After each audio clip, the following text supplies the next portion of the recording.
Hello, my name is Ella Clopton, and welcome to the first episode of Wildcat Media.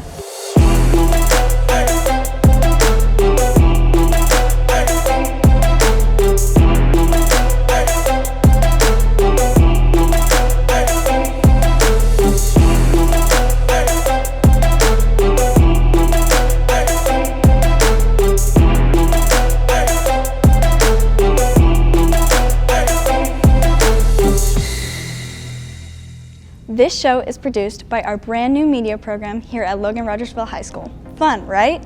We had a great homecoming, but let's take a quick look at some of the work our student council does to prepare for one of the biggest events of the school year. The stadium shows a ghostly manner as students prepare for the day ahead. Homecoming is an age-long tradition at Logan-Rogersville High School where students celebrate seasonal sports. Inside, students from different organizations such as Stuco and even athletes participate in making homecoming the best it can be. Some Stuco members share what they are doing to make this homecoming memorable. I gotta go pick up the pizza, which I'm excited for. I gotta go to Come and Go and get 10 pizzas.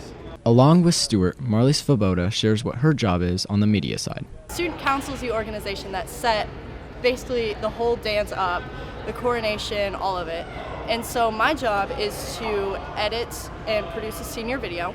The projector itself is used to play the senior video that highlights seniors in fall sports. So the pep rally is the rally for our homecoming game tonight. After the game, we have a dance going on, and our theme is Dancing Through the Decades. It's just the logistics of everything, how we're going to get everyone out of class, how we're going to, where we're going to put everyone, the time schedule for the script, so getting all that worked out, then we can get to the fun stuff. Lastly, she expresses her feelings about the football game and the dance ahead. I'm so excited for the game, and then we're going to have an epic dance afterwards. For Wildcat Media, this is Nate Malloy reporting. Nothing beats a good old-fashioned pep rally. Mateo Rivas Lopez and Faris Abdul-Nabi bring us a glimpse of what happened behind these doors to get students ready to go for their homecoming.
Coronation might be the most highly anticipated part of every homecoming.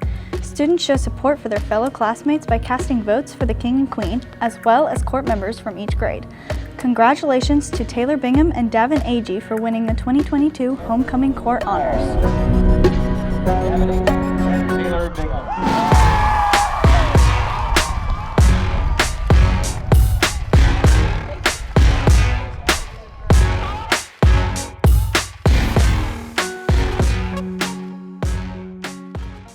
3, 2, 1, go Cats! Hi, I'm Faris Abdul-Nabi. And this is Mateo Rivas Lopez. And welcome to the Wildcat Media Sports Roundup. Some of our Wildcats have been running away with rewards this year, LR Cross Country had 4 girls finish with all-conference honors, including Isley James and Grace Johnson receiving second-team all-conference honors, and Kaylin and Tia Retschloff receiving all-conference honorable mentions. The team had a great showing at the Reed Springs meet. The boys took first place as a team, and girls finished second in team competition. During that meet, Ryder Randalls and Isley James both finished second overall with career PRs. Good luck to all our Wildcat runners in district competition. The football team is going into districts with a 5-4 record. They received the 4th seed and will face off against Monette in districts.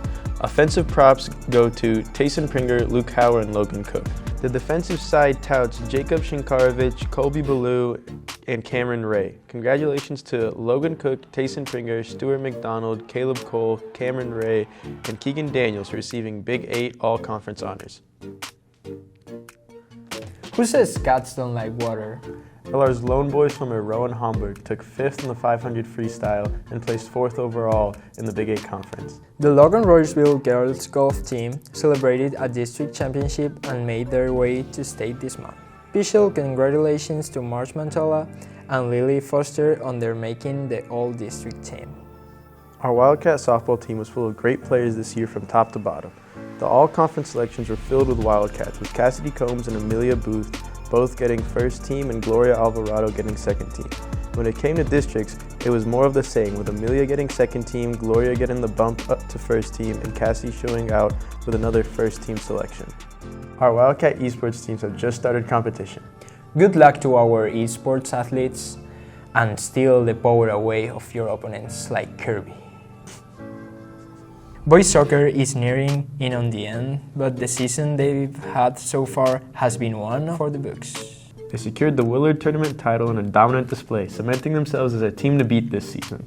With 1 game left in the regular season, the boys have already net first seed in districts, and if you ask of any players, they'll say a big reason why is their defensive line. Led by team captains Calvin Jones and Zach Higdon, the defense has had 15 shutout games, destroying the previous record of 10 that the same pair helped set last year. And when the teams do score against our Cats, it's scared, with only 10 goals allowed in 22 games for the team. Defense like that, combined with all-star forwards like Stuart McDonald and Caleb Vogt, has led the team to a 20-3 record and being ranked 3rd in state so far.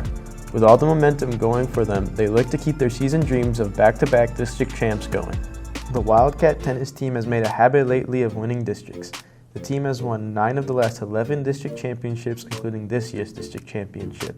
The doubles team of Raleigh Powell and Lydia Coriel placed 3rd in districts, and the doubles team of Nikki Wood and Alex Rubinoff placed 2nd. This qualified them for the sectionals, where they lost a close match and a tiebreaker for the 3rd set. Kaylin Archer was the district's single champion, which qualified her for sectionals.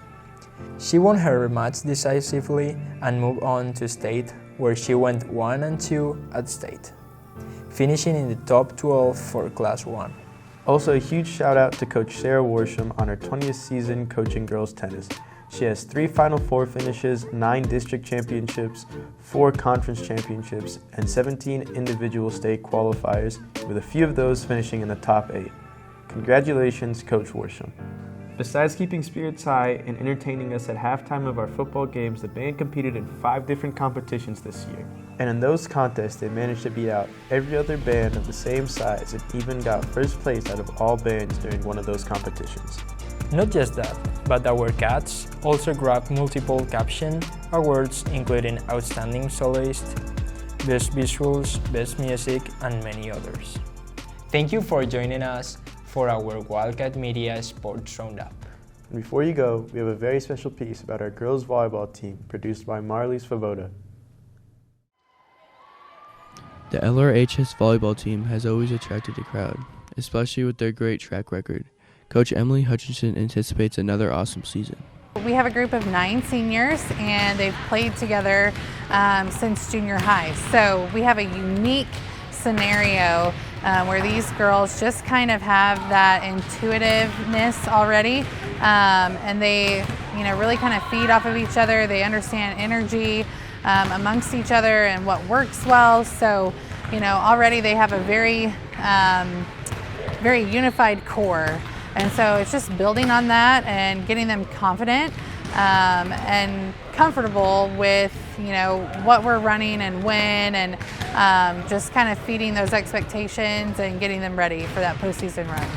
Teamwork is an asset to volleyball, and having a tight-knit team makes all the difference. Starting in their youth and continuing to play together is important, as these seniors, Marley Svoboda and Olivia Fries, explain. I've played volleyball since 3rd grade with most of these girls, and so we have this really good bond because we've all been playing together so long. We all pretty much know how everyone else plays, so it's good because we have a good team chemistry already coming into the season. With the support of the community, this year's team is poised for success in this postseason. I'm really looking forward to see how postseason goes and also how our conference games go. Last year conference went really well. We barely won conference. We had a really good game at the end of season. I think it should go well for us. We had a couple rough games to start, but they've only made us stronger. We've learned from our mistakes, and we're all very hopeful for how the season's going to go.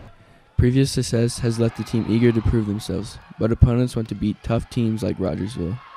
This ensures that the mindset of the team stays sharp and ready. I just knew that we were going to have a big X on our back because we did so well in the postseason last year and we got second in the state.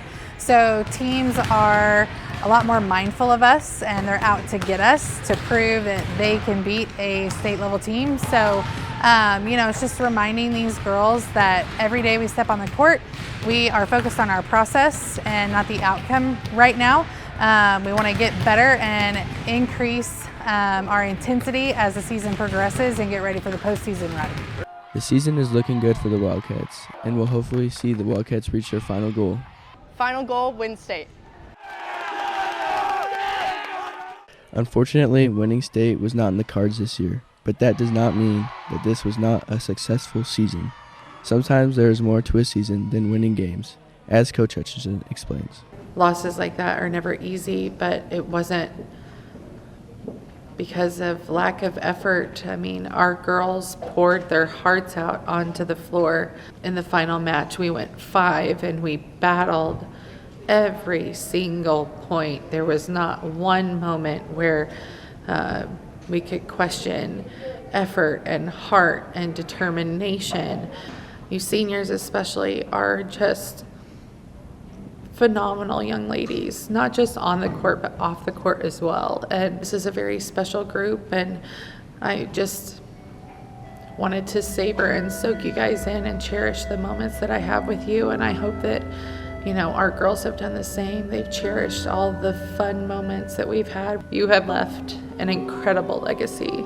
So we love you. With Emma, Marley, and Emma Grace, I'm Hayden Cersei reporting.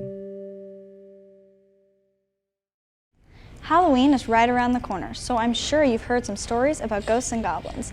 Let's take a look inside Mr. Johnson's 7th hour media class for a story called Apple Bark by Carson Smith.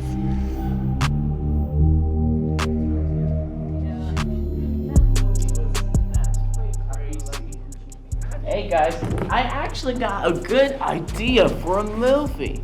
Action, drama, a romance. No, silly, it's a ghost story. Well, it is almost Halloween. First, we need a fancy graphic featuring a bat and a haunted house.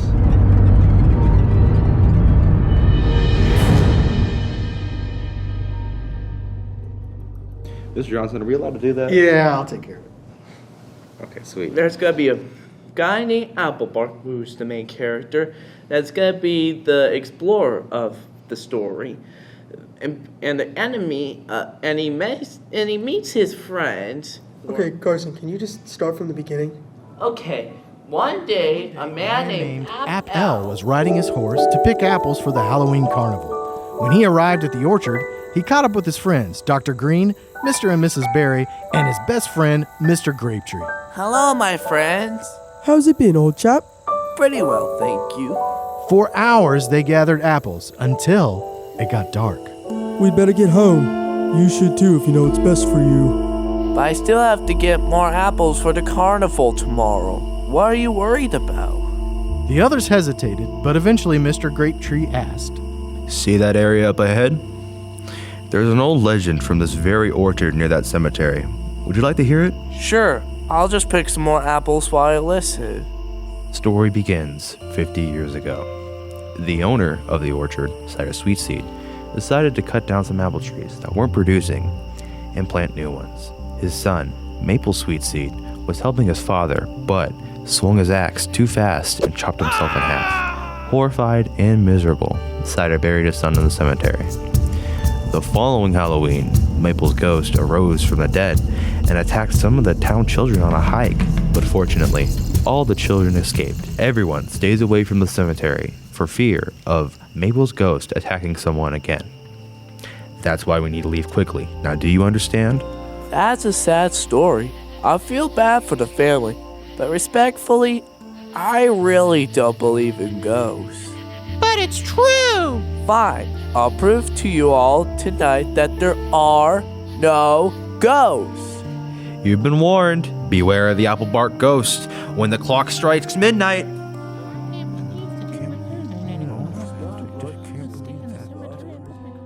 App stood there quietly as the others went home and then returned to picking apples. Time went on, and a quick check of his watch told him that it was 11:55. 5 minutes till the eerie ghost comes alive. As the clock inched closer and closer to midnight, App began to hear a voice coming from a tree. Cut down the doomed apple tree. App looked around but saw nothing. He went back to picking apples, but soon he heard the voice again, but growing louder. Cut down the doomed devil tree. That is super creepy. Probably just pranksters, but I better take a look around. Maybe I'll go check this cave. Cut down the doomed devil tree. The inside of the empty cave was dark and damp. Concerned that some kids were trapped inside, App walked slowly about the cave and called out. Hello? Is anyone there? Come out, please. His voice echoed throughout the cave walls, but there was no reply. After a few more steps, the light behind him began to turn into a dark circle. He ran back to the entrance just to see he was being trapped inside by a giant boulder. Okay, this isn't funny. Show yourself this instant. App started to walk quietly further into the cave. It was getting darker and hotter. Soon a strange glowing light appeared in front of him, and he began to hear heavy breathing. When he arrived at the light source, he found an apple tree. How could a tree be growing in a cave? And what is that breathing? App suddenly heard a noise from behind him. He slowly turned and saw the ghost of Maple Cider! What do you want? Now that you'll see me, you'll become one with the tree. The root sprang from the bottom of the tree, wrapped around App, and began to suck the life from him. When the tree was done, it let go of the lifeless corpse of Appel, and no one ever heard from him again. That's what happens when you mess with maple cider.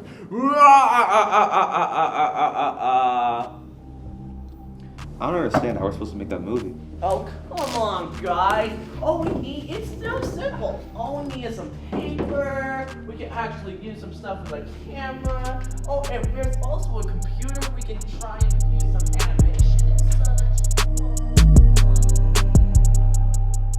Great story, Carson. Thank you so much for joining us for the first episode of Wildcat Media.